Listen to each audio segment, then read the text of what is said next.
कोटड़ी में अवामी जमहूरी पार्टी के अगूणे मरकज़ी अगवान मुख्तियार छुटो की 3 वर्सी तकरीब मल्हाई वई। वर्सी तकरीब में मुख्तियार अली छुटो के लफ्ज़न की ज़बरदस्त भेटा पेश कई वई।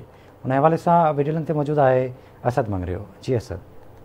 जी बिल्कुल, इन वक्त असां जामशोरो प्रेस क्लब अॻियां मौजूद आहियूं, जिते मुख्तियार छुटो यादगार कमेटी पारां जेको आहे अवामी जमहूरी पार्टी के अगवान मुख्तियार अली छुटो की 3 वर्सी जी है वो तकरीब इतने मल्हाई पई वञे, जिते सियासी समाजी अगवाननि जेको आहे हिते वॾे तइदाद में जेकी आहे शिरकत कई आहे। अचो त उन्हनि सां ॻाल्हि ॿोल कयूं, उन्हनि जो छा चवणु आहे। पोरत माण्हू असां सां गॾिजी मुसलसल 5 साल क़ौमी अवामी इशूज़ ते तइलीम जे बहाल लाइ जदोजहदूं कई, पंहिंजी मज़दूरी कंदो।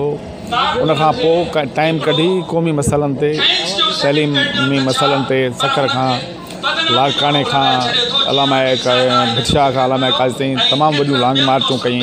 मुख्तियार अहमद अहिड़ो कमिटेड वर्कर हुयो, अहिड़ो सिंसियर ऐं ईमानदार वर्कर हुयो।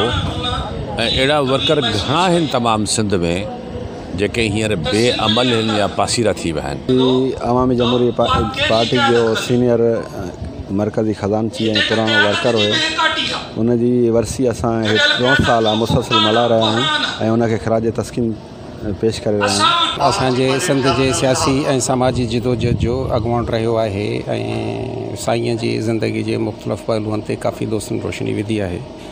असांखे ख़ुशी आहे त साईं मुख्तियार छुटो यादगार कमेटी जी तरफ़ां ही प्रोग्राम कयो वियो ऐं एतिरनि दोस्तनि खे कोठ ॾेई ॾिनी वई। ऐं पंहिंजा जेके शहीद आहिनि, पंहिंजा जेके कारकुन आहिनि, जेके पंहिंजे घर में गुरबत हुजण जे बावजूद बि जेके पंहिंजे आवाम में लहनि था, उन्हनि जी मदद कनि था, सिंध लाइ कमु कनि था, उन्हनि खे यादि करणु हिकिड़ो सुठो अमल आहे। ऐं इन अमल सां ई असां पंहिंजी सिंधी ॿोली खे वधाए सघूं था ऐं पंहिंजी क़ौम खे बचाए सघूं था। कॉमरेड मुख्तियार अहमद छुटो जी 3 वर्सी सिलसिले में कयो पियो वञे।